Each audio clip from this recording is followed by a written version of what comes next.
السلام عليكم ورحمة الله وبركاته.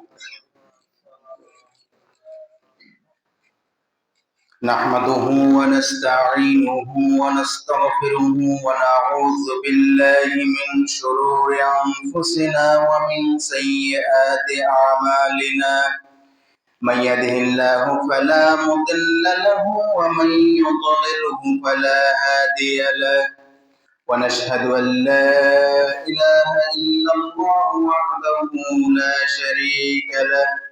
ونشهد أن سيدنا وحبيبنا ومولانا محمدا عبده ورسوله الذي أرسله بالحق بشيرا ونذيرا وداعيا إلى الله بإذنه وسراجا منيرا.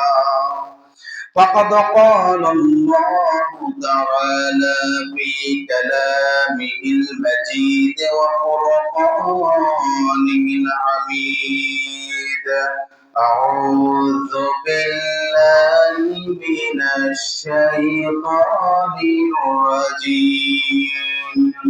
بسم الله الرحمن الرحيم.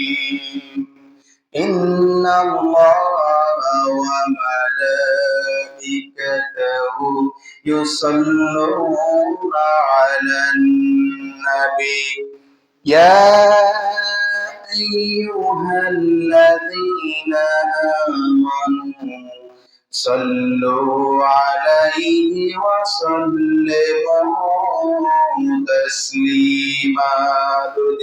اللهم صل على محمد وعلى آل محمد كما صليت على إبراهيم وعلى آل إبراهيم إنك حميد مجيد.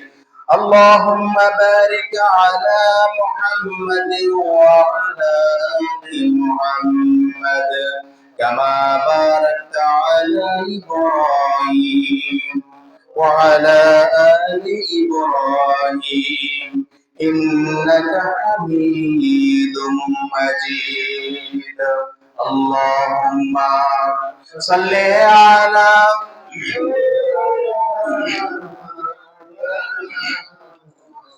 وعلى آل سيدنا مولانا محمد. بلغ العلا بكماله كشف الدجى بجماله حسنت جميع خصاله صلوا عليه وعليه. والحبيب الذي ترجى شفاعته لكل حول من الأحوال محترم. بلغ العلا بكماله حسنت جميع خصاله صلوا عليه وعليه. আরবের বুকে মক্কার পরে যেথায় আমেনার ঘর, খোদার করুণা কাউসার হয়ে জ্বলছে বারংবার। বালাগাল উলা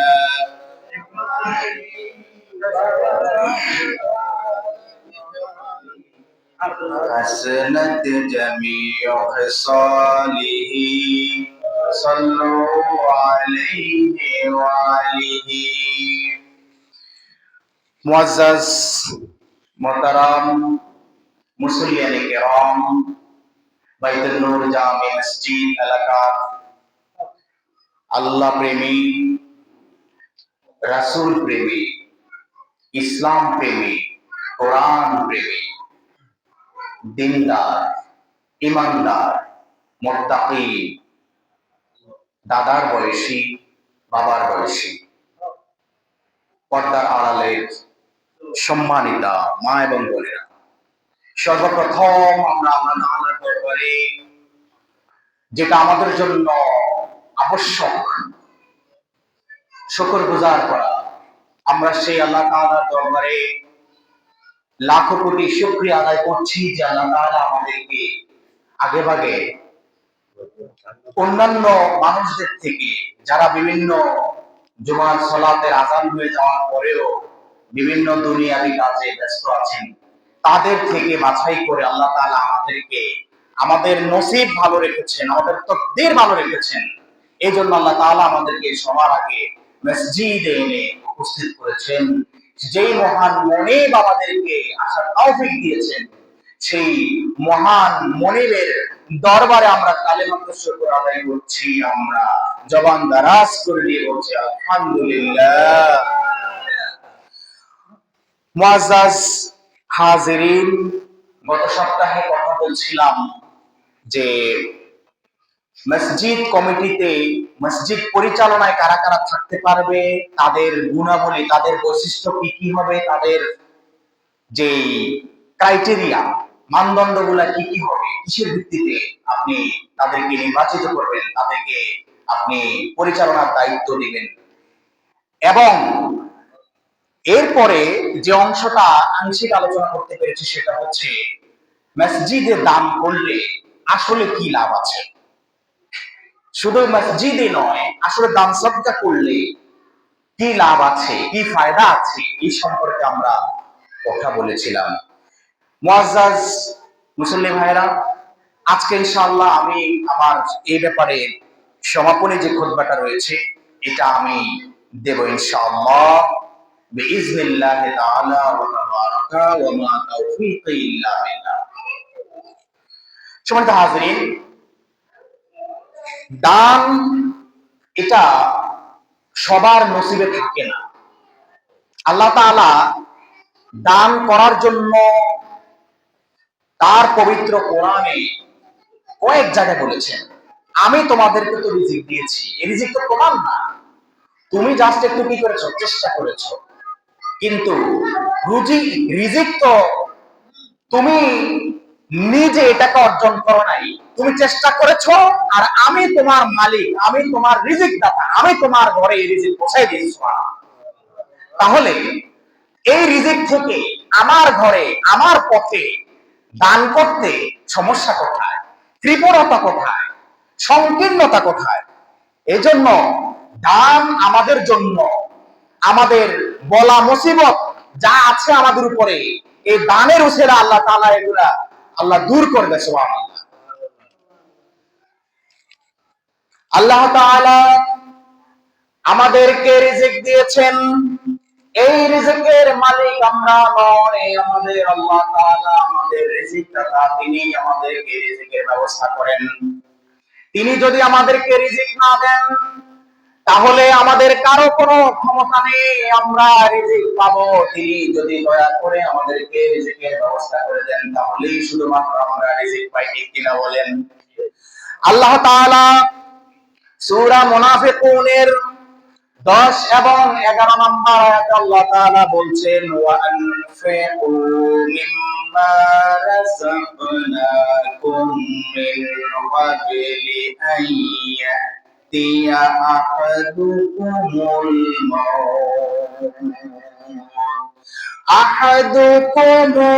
মাউত ফায়াকুলা রাব্বি লাউলা أخرتني إلى أجل قريب فأصدق وأكن من الصالحين। আল্লাহ তাআলা সূরা মুনাফিকুনের 10 নম্বর আয়াতে বলছেন, আমি তোমাদেরকে যা রিজিক দিয়েছি তোমরা সেই রিজিক থেকে আমার পথে তোমরা ব্যয় করো। ওয়ানফিকু, আল্লাহ তাআলা পৃথিবীর সকল মানুষকে উদ্দেশ্য করে বলছেন, ওয়ানফিকু, তোমরা ব্যয় করো, মিম্মা রাযাকনাকুম, আমি তোমাদেরকে যা রিজিক দিয়েছি। মিন ক্বাবলি আন ইয়াতিয়া আহাদুকুমুল মাউত। আমি যখন তোমাদেরকে মৃত্যু দিয়ে দেব, এই মৃত্যু চলে আসার পরে তোমাদের আর কোনো দান করার কোনো সুযোগ থাকবে না। সুতরাং মৃত্যু তোমার দরজায় আসার পূর্বে, মৃত্যু তোমার কাছে আসার পূর্বে তুমি আমার পথে দান করো, আমার মসজিদে দান করো, আমার রাস্তায় তুমি দান করো।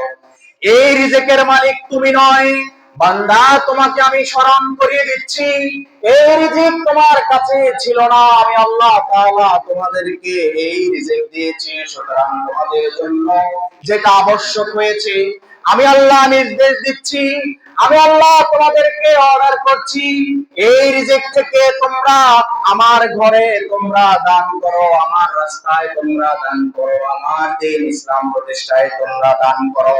কিন্তু মৃত্যু যখন চলে আসবে, এরপরে তোমাদের কোনো সুযোগ থাকবে না।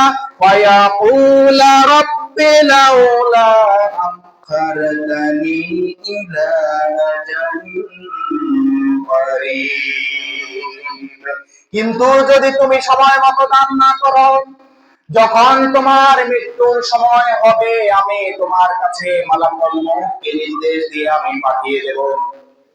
তুমি যদি তখন আমার কাছে বলো, হে আমার রব, হে আমার আল্লাহ, হে আমার প্রতিপালক, আমাদেরকে আরেকটু সময় দেন, আরেকটু সময় যদি আমরা পাই, তাহলে আপনার ঘরে দান করব, আপনার রাস্তায় দান করব, ইয়াতীম মিসকিনদেরকে দান করব, আপনার দ্বীন ইসলাম প্রতিষ্ঠা করার জন্য দান করব। আরেকটু সময় আমাদেরকে দেন, এত তাড়াতাড়ি আমাদেরকে মৃত্যু দিয়েন না।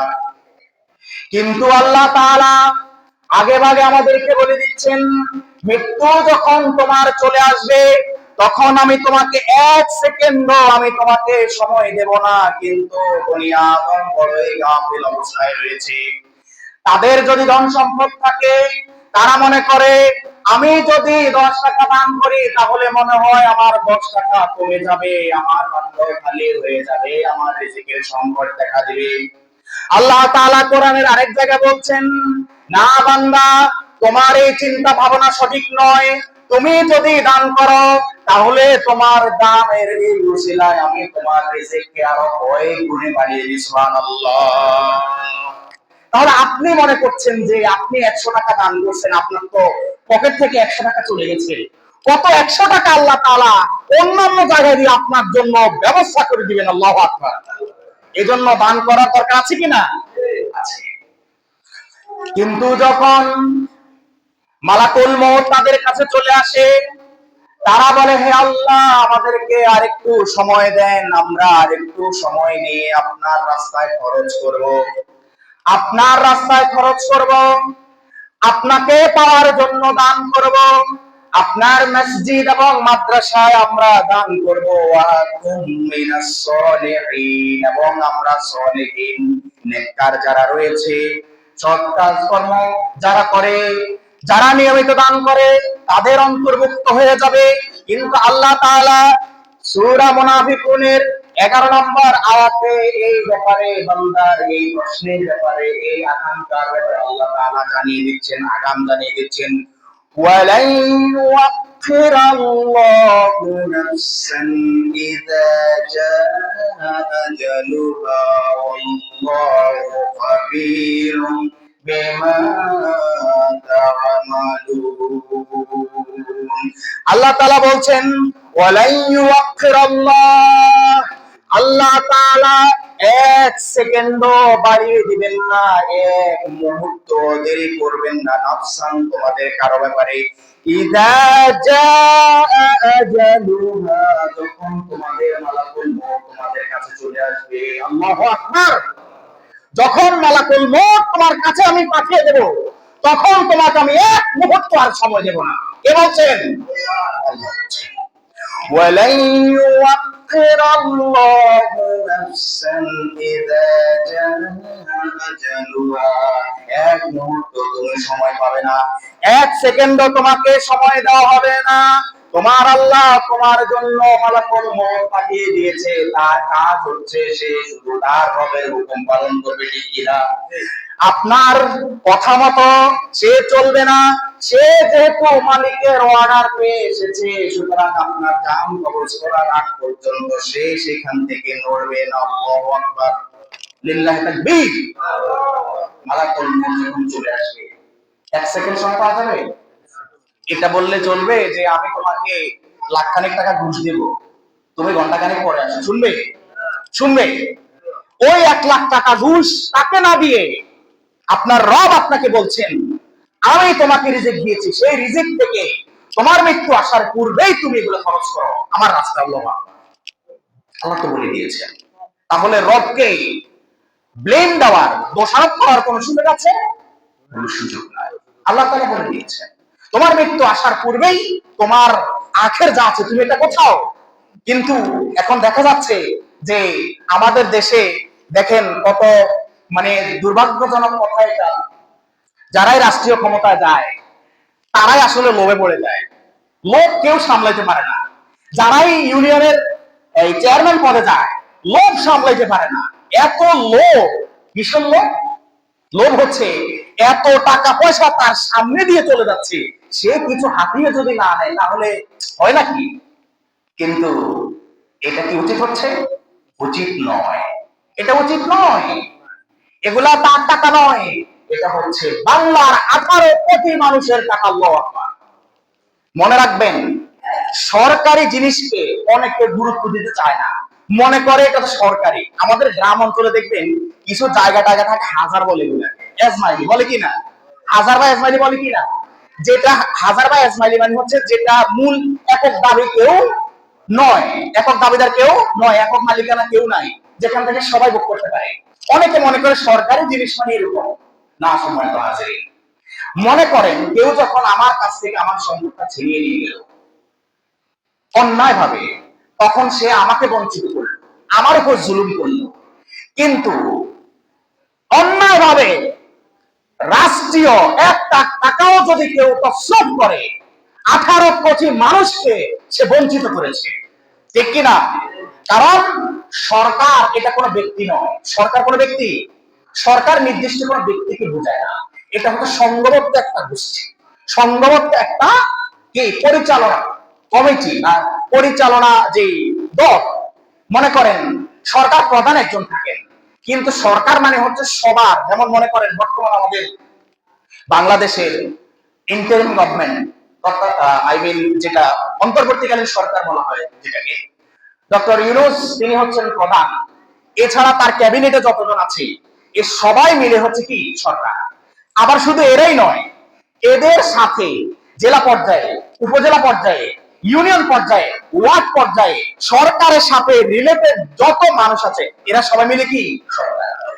এখন সরকার কিভাবে চলে? সরকার কি নিজস্ব কোনো উচ্চ আছে আয়ের? না। এই যে আমার আপনার ট্যাক্সের টাকায়, আমার আপনার করের টাকায় সরকারের রাজস্ব খাত কি হয়?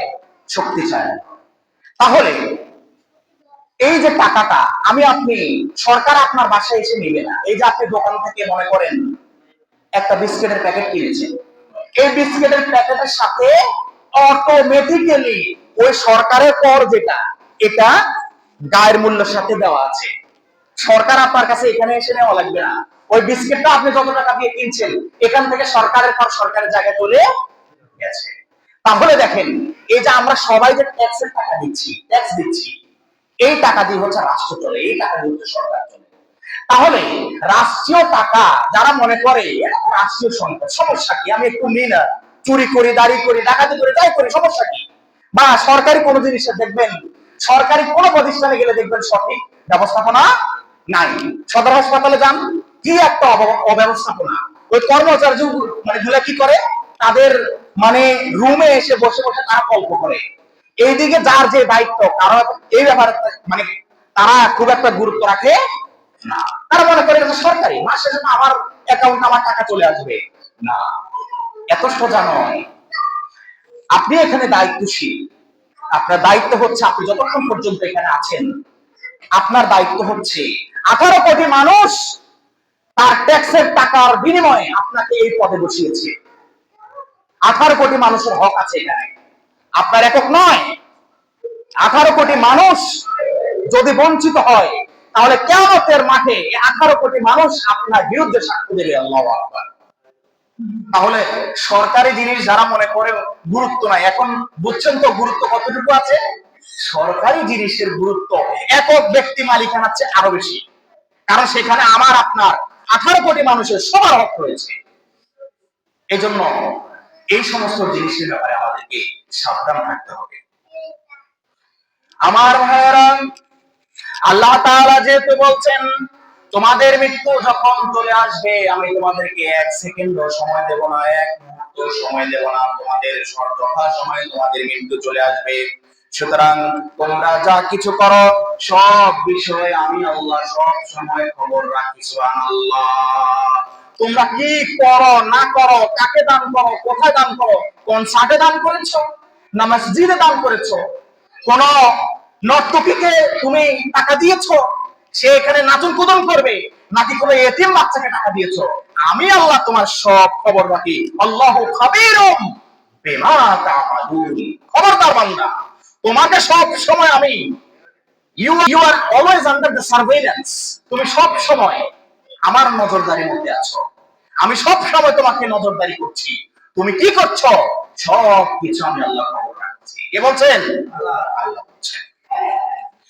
সম্মানিত হাজিরিন, আপনি যখন দান করবেন, এই দান আপনার নিজের জন্য কোনো আশঙ্কা করলে কোনো লাভ হবে না যে এই দান কি আমার নিজের জন্য কবুল হবে নাকি।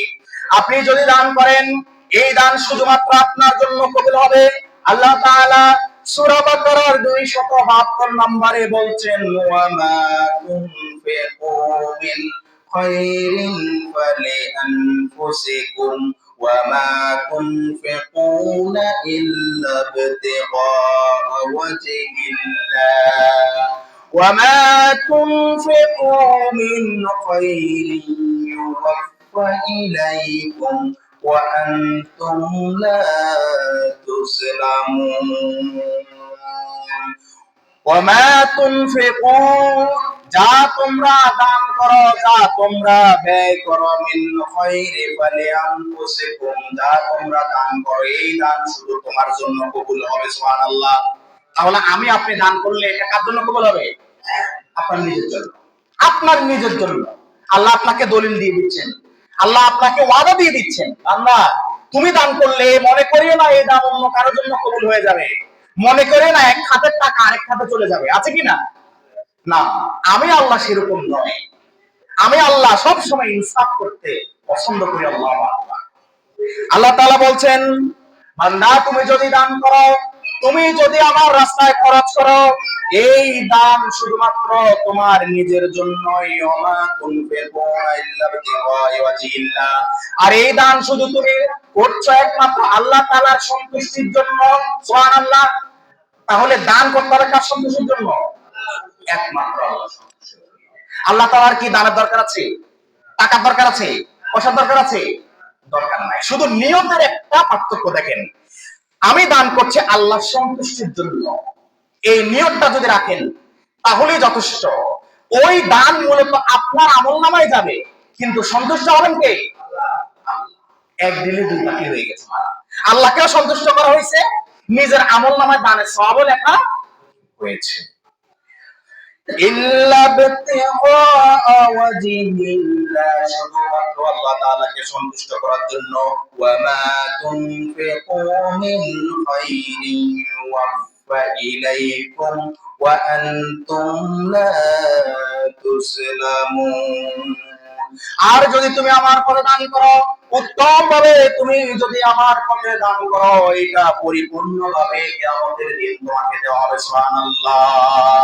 আর তোমার প্রতি কোনো ধরনের জুলুম করা হবে না। আল্লাহু আকবার।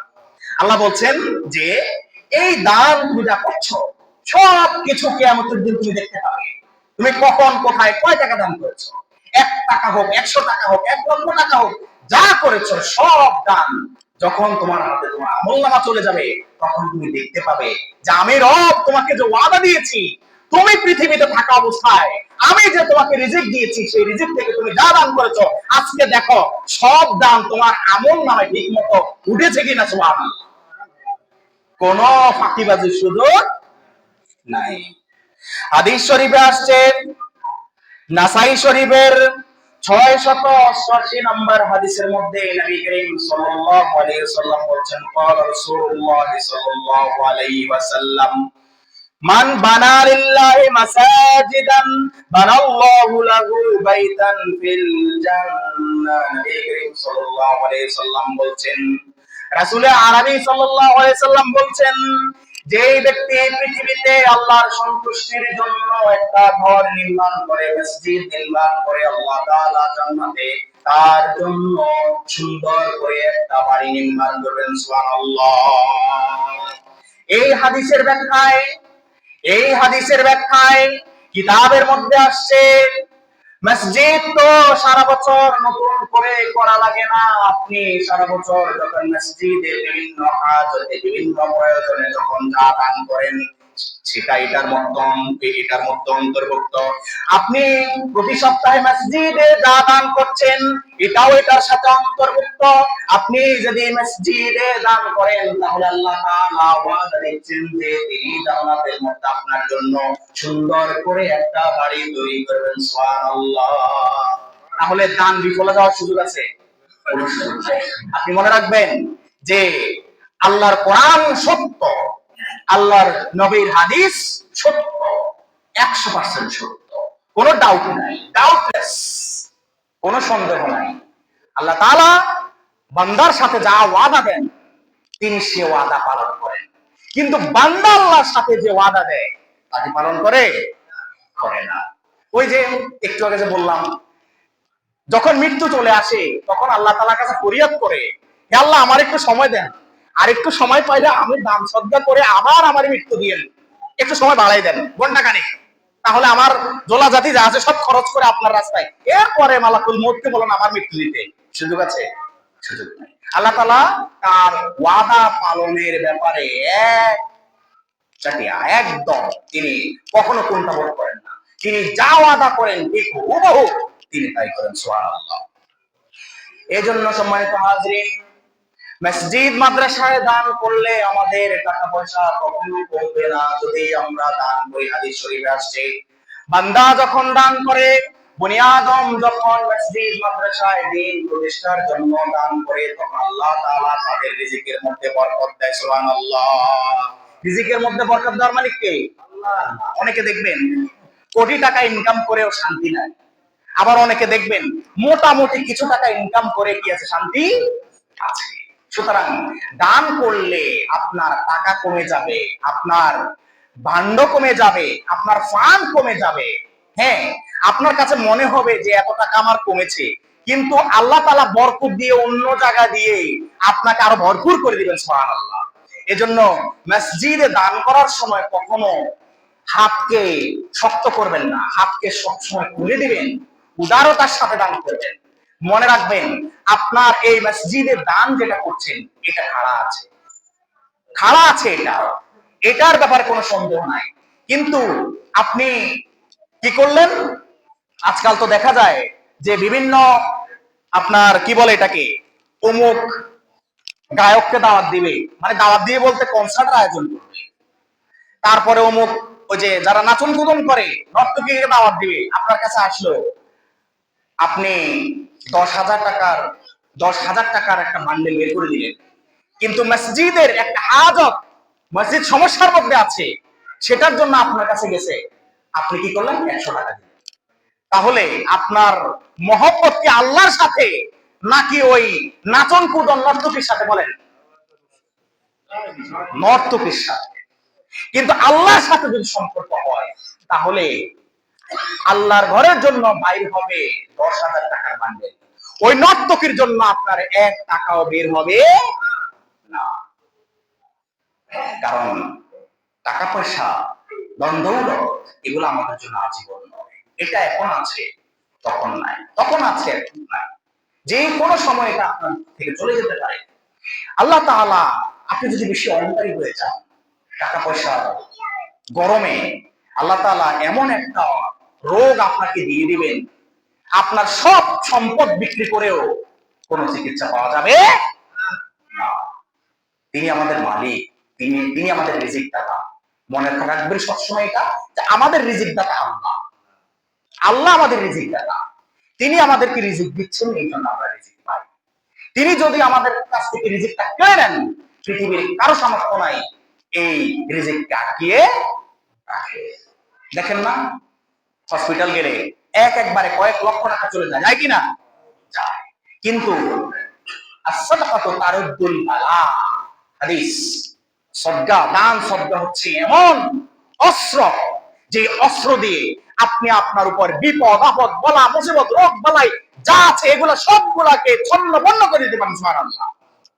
তাহলে as-sadaqatu taruddul bala, আপনি যখন দান সদকা করছেন, এই দান সদকার উসিলায় আল্লাহ তাআলা আপনার উপর থেকে বিপদ আপদ মুসিবত সব কিছু দূর করে দেন। সুবহানাল্লাহ। তাহলে আমরা দান করার ক্ষেত্রে, মসজিদে দান করার ক্ষেত্রে দুই হাত প্রসারিত করবো তো ইনশাআল্লাহ। আল্লাহ তাআলা আমাদের সবাইকে তৌফিক দান করুন, আল্লাহুম্মা আমিন। সর্বশেষ আল্লাহ তাআলার কোরআনের আরেকটা আয়াত দিয়ে আমি আজকের আমার সমাপনী এই খুতবা শেষ করব ইনশাআল্লাহ। আল্লাহ তাআলা সূরা আলে ইমরানের মধ্যে বলছেন, আল্লাযীনা ইউনফিকুনা ফিস-সাররা'i ওয়াদ-দাররা'i ওয়াল-কাযিমিনাল গায়জ ওয়াল-'আফিনা 'আনিন নাসি ওয়াল্লাহু ইউহিব্বুল মুহসিনিন। আল্লাহু আকবার। আল্লাহ তাআলা বলছেন সূরা আলে ইমরানের 134 নম্বর আয়াতে আল্লাহ তাআলা বলছেন, যারা সর্ব অবস্থায় নিজের মাল খরচ করে, যারা সর্ব অবস্থায় নিজের ধন সম্পদ খরচ করে, খারাপ অবস্থায় থাকুক আর ভালো অবস্থায় থাকুক, ফিস-সাররা'i ওয়াদ-দাররা, যত ভালো অবস্থায় থাকুক না কেন আর যতই খারাপ অবস্থায় থাকুক না কেন, যারা সর্ব অবস্থায় আমার রাস্তায় দান করে, আমার ঘরে দান করে, আমার মসজিদ এবং মাদ্রাসায় দান করে, এবং যারা রাগকে দমন করে, এবং যারা অপর মানুষের দোষকে মাফ করে দেয়, এমন নেক লোক আল্লাহ তাআলা খুবই পছন্দ করেন। সুবহানাল্লাহ। এই আয়াত থেকে আমরা কি পেলাম? আমরা অনেক সময় বলি যে খুব অভাবে আছি, বলি কিনা, আগে টাকা পয়সা ছিল, এখন একটু সংকটের মধ্যে আছি, ওই দান করতে চাই না, মনে করি টুকটাক যা আছে এগুলা দিয়ে চলে গেছে, খাই, আমি এখন এখান থেকে দিয়ে দিলে আমার তো কি হয়ে যাবে, শেষ হয়ে যাবে। দেখেন আল্লাহ কি বলছেন, আল্লাযীনা ইউনফিকুনা ফিস-সাররা'i ওয়াদ-দাররা'i, আল্লাহ বলছেন যে যারা সুখের অবস্থায়, দুঃখের অবস্থায়, অভাবের দিনে, সুদিনে, অর্থাৎ আপনি যখন সচ্ছল, আবার আপনি যখন অভাবগ্রস্ত, সর্ব অবস্থায় যখন আপনি দান করেন, আল্লাহ তাআলা বলছেন আমি এদেরকে পছন্দ করি। সুবহানাল্লাহ। হ্যাঁ, যখন আপনার অবস্থা একটু খারাপ থাকে, একটু সব পরীক্ষা, মনে রাখবেন সম্মানিত হাজিরিন, যখন আপনার দুঃখের দিন আসে, যখন আপনার রিজিকের একটু সংকট আসে, এটা আপনার জন্য একটা পরীক্ষা। এটা কার পক্ষ থেকে বলেন? আল্লাহর পক্ষ থেকে। তখন আপনি কি করবেন? আপনি আল্লাহ তাআলার উপরে সন্তুষ্ট হয়ে আপনি আল্লাহ তাআলার কাছে রিজিক চাইবেন, হালাল রিজিক, এবং আল্লাহ তাআলা আপনাকে ততক্ষণ পর্যন্ত যা দিয়েছেন সেখান থেকে আপনি যা পারেন দান করে যাবেন। তাহলে খুশি হবেন কে? তাহলে দেখবেন আল্লাহ তাআলা খুব অল্প সময়ের মধ্যে আপনার রিজিকে আবার ভরপুর করে দিবেন। সুবহানাল্লাহ। তাহলে আসল সম্মানিত ভাইয়েরা, আমরা আমাদের মসজিদের মধ্যে আমাদের দানের হাতকে সবসময় প্রসারিত রাখি। আমরা মসজিদ, মাদ্রাসা, দিন প্রতিষ্ঠা, দিন কায়েম, আমরা এই সমস্ত ক্ষেত্রে, যেই সমস্ত ক্ষেত্রে আল্লাহ তাআলা আমাদেরকে দান করতে বলেছেন, সেই সমস্ত ক্ষেত্রে আমরা সঠিকভাবে আমরা দান করে আমরা যেন সঠিকভাবে আল্লাহ তাআলার সন্তুষ্টি অর্জন করতে পারি। আল্লাহ তাআলা আমাদের সবাইকে সেই তৌফিক দান করুন, আল্লাহুম্মা আমিন। হাযা মা ইনদি ওয়াল ইলমু আলাইহি তাওয়াক্কালতু ওয়া ইলাইহি উনীব। আসসালামু আলাইকুম ওয়া রাহমাতুল্লাহি।